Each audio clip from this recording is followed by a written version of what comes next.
तो खुदा की तारीफ हो कि खुदा अपने उस बड़े कार्य को इस पृथ्वी के ऊपर करने जा रहे हैं। और जैसे नौजवानों के लिए कलाम लगातार खुदा ने दिया, नौजवानों के लिए विश्वानियाँ आपने सुनी कि नौजवानों को बड़ी अणक के साथ, बड़ी गैरत के साथ प्रभु आगे ला रहे हैं। जवान बड़ी अणक के साथ उस बड़े कार्य को करेंगे। तो अब जवानों के लिए प्रभु का पवित्र रूह जैसे वचन के वसीला से लगातार इन दिनों में गाइडेंस कर रहा है कि कैसे जवानों को चलना चाहिए। तो सबसे बड़ी बात है कि जागृति अब हर जवान के अंदर आनी चाहिए। तो किन किन बातों के लिए जागना है, किन किन बातों के लिए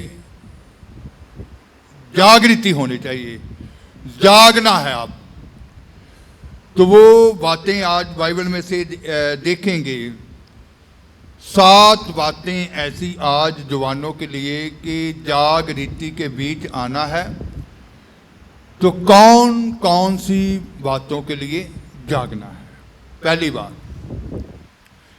पहला कुरिन्थियों 16 बाब उसकी 13 आयत।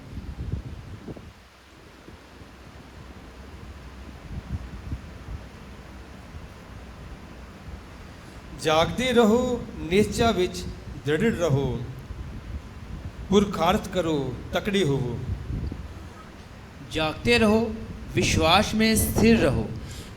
जागते रहो, विश्वास में स्थिर रहो। पुरुषार्थ करो, बलवंत हो।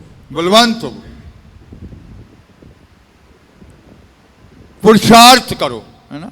इसका असली अर्थ होता है मर्दानगी दिखाओ, है ना। तो मुझे याद आया कि अक्सर बहुत सारी बेटियों को भी खुदा कहते हैं कि मर्दों की तरह, है ना। तो पुरुषार्थ करो का मतलब होता है मर्दानगी दिखाओ, कि मर्दों की तरह पूरा नेचा में जागना। पहली बात क्या कहा गया है? जागते रहो। किस बात के लिए? फिर से पढ़ेंगे। जागते रहो, विश्वास में स्थिर, विश्वास में स्थिर रहो। नेचा के लिए जागते रहो, विश्वास के लिए स्थिर रहो, दृढ़ रहो, पुरुषार्थ करो और बलवंत हो जाओ। जागते रहो। विश्वास में क्या बनना है? जागते रहना है कि हमारा विश्वास कमजोर नहीं होना चाहिए। बहुत सारे लोग जब जागृति में नहीं होते तो उनका विश्वास क्या हो जाता है? कमजोर हो जाता है। जागना है कि आए दुष्ट, तू मेरे विश्वास को कमजोर नहीं कर सकता, मेरा खुदा करेगा, वो सब कुछ करने के समर्थ है। उसने कहा था हो जाए तो हो गया। तो आपका खुदा कहता है जवानों को कि क्या करना है? जागना है। किस बात के लिए? विश्वास के लिए, नेचा के लिए। पहली बात नेचा के लिए। फिर दूसरी बात, पहला कुरिन्थियों 15 बाब उसकी 34 आयत में लिखा है, पढ़ेंगे। ਤੁਸੀਂ ਧਰਮ ਲਈ ਸੁਰਤ ਸੰਭਾਲੋ ਅਤੇ ਪਾਪ ਨਾ ਕਰੋ, ਕਿਉਂ ਜੋ ਕਈਆਂ ਨੂੰ ਪਰਮੇਸ਼ਰ ਦਾ ਗਿਆਨ ਨਹੀਂ। ਮੈਂ ਤੁਹਾਡੀ ਸ਼ਰਮ ਲਈ ਇਹ ਆਖਦਾ। धर्म के लिए जाग उठो, धर्म के लिए जाग उठो, धर्म के लिए जागृति में आ जाओ।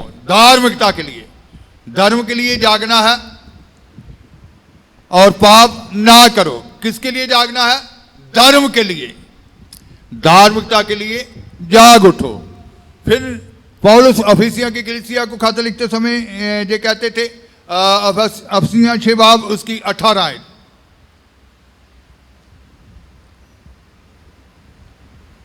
ਅਤੇ ਸਾਰੀ ਪ੍ਰਾਰਥਨਾ ਅਤੇ ਬੇਨਤੀ ਨਾਲ ਹਰ ਸਮੇਂ ਆਤਮਾ ਵਿੱਚ ਪ੍ਰਾਰਥਨਾ ਕਰਦੇ ਰਹੋ ਅਤੇ ਇਸ ਦੇ ਨਿਮਿਤ ਸਾਰਿਆਂ ਸੰਤਾਂ ਲਈ ਬਹੁਤ ਕੜਾਈ ਅਤੇ ਬੇਨਤੀ ਨਾਲ ਜਾਗਦੇ ਰਹੋ। हर समय और हर प्रकार से आत्मा में प्रार्थना और विनती करते रहो। हर समय कैसे प्रार्थना करनी है? आत्मा में प्रार्थना। हर समय, हर समय का मतलब क्या है? काम करते वक्त भी आप अन्य भाषा में प्रार्थना कर सकते हैं।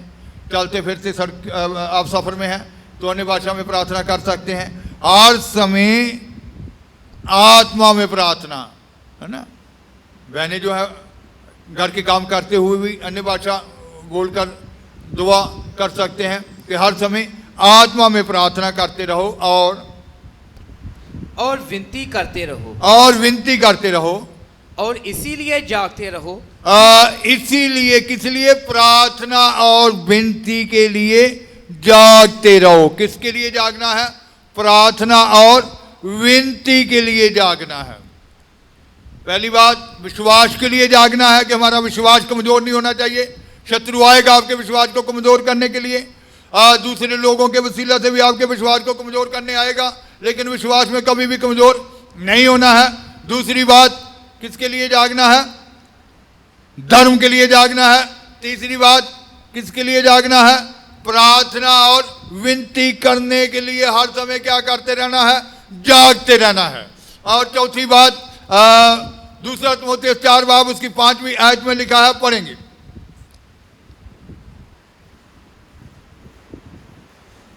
पर तू सबनी गल्ली सुचेत रही, दुख चली, प्रचारक दा कम करी, अपनी सेवकाई नू पूरियां करी।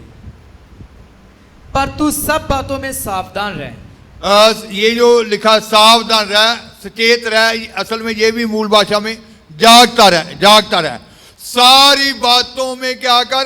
जागता रह, जिसको कहते हैं चौकसी से चलना, कि हर बात में जागृति में चलना है, चौकसी में चलना है, कि शत्रु किसी ना किसी तरीके से आपके ऊपर कोई वार ना कर जाए, किसी ना किसी तरीके आपको गुमराह ना कर जाए, किसी ना किसी तरीके से आपको कमजोर ना कर जाए। सबनी हाँ जी, फिर से।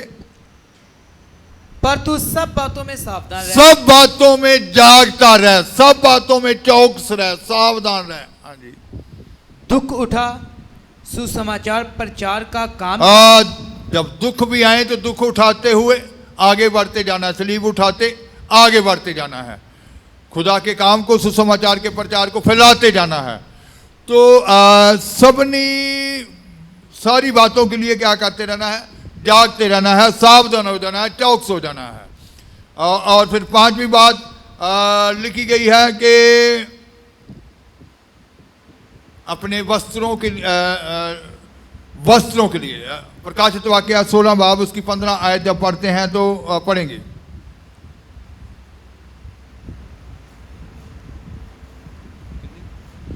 प्रकाशित वाक्य 16 बाब उसकी 15 आयत।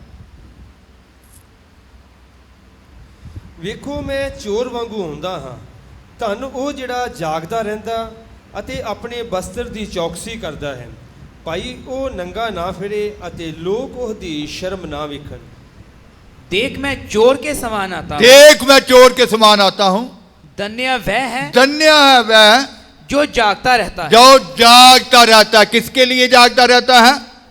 और अपने वस्त्र की चौकसी करता है। अपने वस्त्र की, मिले हुए लिबास की चौकसी करता है। आदम को जो मिला हुआ लिबास था उसकी उसने चौकसी नहीं की और उसका वस्त्र क्या हो गया? उसने कहा मैं क्या हूं? नंगा हूं। उसका वस्त्र क्या हो गया? उतर गया। वो जलाली वस्त्र जो मिले हुए थे वो जाते रहे। तो वो भजन में भी एक में गाते हैं, वस्त्र ना कोई ले जाए। कैसे है अंतरा?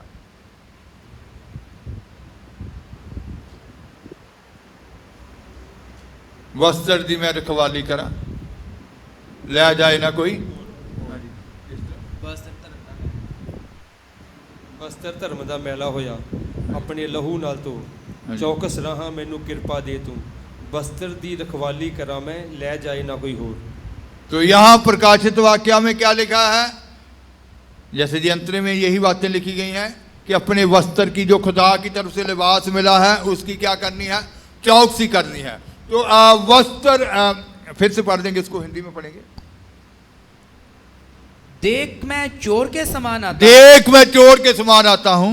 धन्य वह है, धन्य वह है जो जागता रहता, जो जागता रहता है और अपने वस्त्र की क्या करता है? चौकसी करता है कि नंगा ना फिरे, वह नंगा ना फिरे और लोग उसका नंगा, लोग उसके नंगेपन को ना देखे। जैसे भविष्यवाणियां कितनी हुई, क्या बहुत सारे लोग जो है, खादम लोग भी नंगे किए जाएंगे, वो दुनिया के सामने लाए जाएंगे, और जो छुप छुप के करते हैं वो सब छत के ऊपर प्रकट किए जाएंगे। तो इसका मतलब है कि लोग उसका निंगेज ना देखें। अपने वस्त्र की क्या करनी है? चौकसी करनी है। लिबास उतर गया, लिबास जाता रहा तो फिर निंगेज कौन देखेगा? लोग उसका निंगेज ना देखें। तो कहा गया कि जागते रहो और अपने वस्त्र की क्या करो? चौकसी करो। तो अपने लिबास की जो मिला हुआ है उसकी क्या करनी है? चौकसी करनी है। तो हमेशा उसके लिए जागना है। फिर हबकूक के बारे में लिखा गया है, हबकूक 2 बाब उसकी 1 है कि अपने नाके पे हर समय खड़े रहना है, जागते रहना है। पढ़ेंगे हबकूक 2 बाब 1 उसकी 1 है। मैं अपने पहरे उत्ते खलोवांगा। यो खलोवांगा लफ्ज लिखा है, जो असल में मूल भाषा में है जागता रहूंगा। मैं अपने नाके के ऊपर जागता रहूंगा। हाँ जी। ਅਤੇ ਬੁਰਜ ਉੱਤੇ ਖੜਾ ਰਹਾਂਗਾ ਅਤੇ ਤੱਕਾਂਗਾ ਭਾਈ ਮੈਂ ਵੇਖਾਂ ਕਿ ਉਹ ਮੈਨੂੰ ਕੀ ਆਖੇ ਅਤੇ ਮੈਂ ਆਪਣੇ ਉਲਾਮੇ ਦਾ ਕੀ ਉੱਤਰ ਦਿਆਂ। मैं अपने पहरे पर खड़ा रहूंगा। मैं अपने पैरे पर खड़ा रहूंगा, मैं अपने पैरे पर जागता रहूंगा और गुम्मट पर चढ़कर ठहरा रहूंगा। गुम्मट पर चढ़कर, ऊंचे पर चढ़ के, गुम्मट पर चढ़ने का मतलब है कि मैं दूर तक देख सकूं। मेरी आत्मा के इतनी तेज रोशनी वाली हो, दूर तक आने वाली विपदाओं को, आने वाली मुसीबतों को, आने वाले संकटों को, आने वाली आंधियों को पहले से क्या कर ले? देख ले कि ये होने वाला है। तो मैं क्या करूंगा? अपने नाके के ऊपर, अपने पैरे के ऊपर खड़ा रहूंगा और गुम्मट के ऊपर खड़ कर क्या करूंगा? ठहरा रहूंगा। ठहरा रहूंगा और ताकता रहूंगा और देखता रहूंगा कि मुझसे वह क्या कहेगा। मुझे मेरा परमेश्वर, मेरा खुदा क्या कहेगा। इसका मतलब है कि हर समय जागते रहना। फिर कितने हो गए? 6। 7वां लूका की इंजील 21 बाब उसकी 36 है।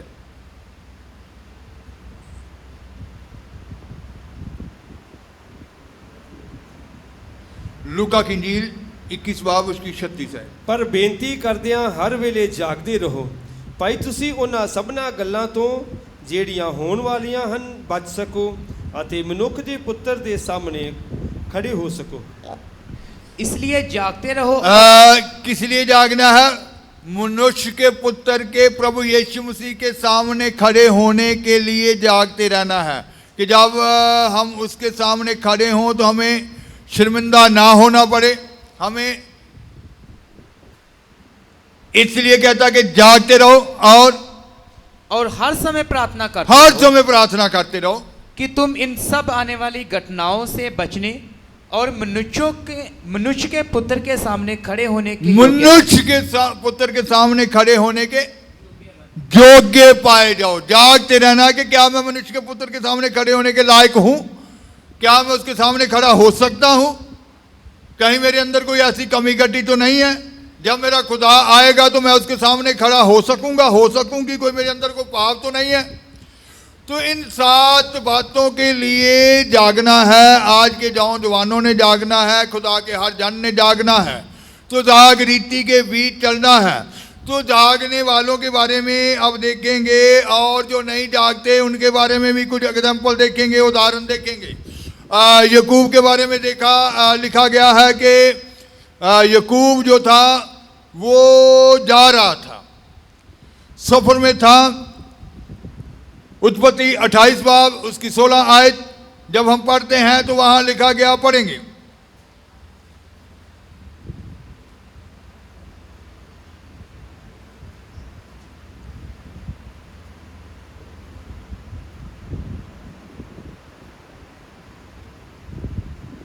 फिर यकूब अपनी नींदर तो जागया और आख्या सचमुच यहोवा इस स्थान विच है पर मैं ना जाता। यकूब सफर के बीच में था, हिंदी में पढ़ लेंगे। तब यकूब याग उठा और कहने लगा निश्चय इस स्थान में यहोवा है और मैं इस बात को ना जानता था। वो सफर में था, वो एक पत्थर को सिरहाने रखकर क्या हो गया? लेट गया सोने के लिए। लेकिन एकांत जगह होने के कारण उसके अंदर डर भी होगा, जहां वो घबरा रहा होगा, जहां उसको उस एकांत जगह का पूरा खौफनाक एरिया कि उसके अंदर वो खौफ आ रहा होगा अकेले होने के कारण। तो आत्मा में क्या कर रहा होगा? वो जाग रहा होगा। जब वो जाग रहा था आत्मा ने, तो उसने क्या देखा कि एक बहुत लंबी सीढ़ी जो पृथ्वी से लेकर कहाँ तक है? स्वर्ग तक। यहाँ से क्या हो रहा है? स्वर्गदूत जो है उतर रहे हैं और चढ़ रहे हैं। तो इसका मतलब वो जागृति के बीच में था, तो उसने वो सारा कुछ क्या किया? देखा। तो जागने का मतलब ये है कि हमने जागृति के बीच में चलना है। तो जब वो उस सब स्वप्न को देख रहा था, तो तुरंत जब जाग उठा तो उसने कहा नीचे इस स्थान के ऊपर क्या है? परमेश्वर है। तो इसका मतलब उसने खुदा की हुजूरी को महसूस किया, उसने वो देखा, जागृति के बीच में देखा। तो आज आप भी हो सकता है एकांत के लिए छोड़े गए हों, आप भी अकेले रह गए हों, आपके साथ देने वाला कोई ना हो, आपको पूछगिछ करने वाला कोई ना हो, आप भी एकांत में हो। लेकिन हो सकता है आपका मन उस वक्त घबराता हो सकता है आप भी अकेलेपन को महसूस कर रहे हो। लेकिन उस वक्त क्या करना है? जागृति में रहना है। जैसे याकूब जो था वो क्या था? जागृति में था। और एक ऐसे दूसरे जन के बारे में हम देखते हैं कि वो जागृति में नहीं रहा और सारे अपने बल को क्या कर दिया? खो दिया। उसका बल जाता रहा, उसकी शक्ति जाती रही, उसकी समर्थ जाती रही। न्यायियाँ 16 बाब उसकी 19 आयत शमशून के बारे में लिखा है, पढ़ेंगे। न्यायियाँ 16 बाब उसकी 19 आयत।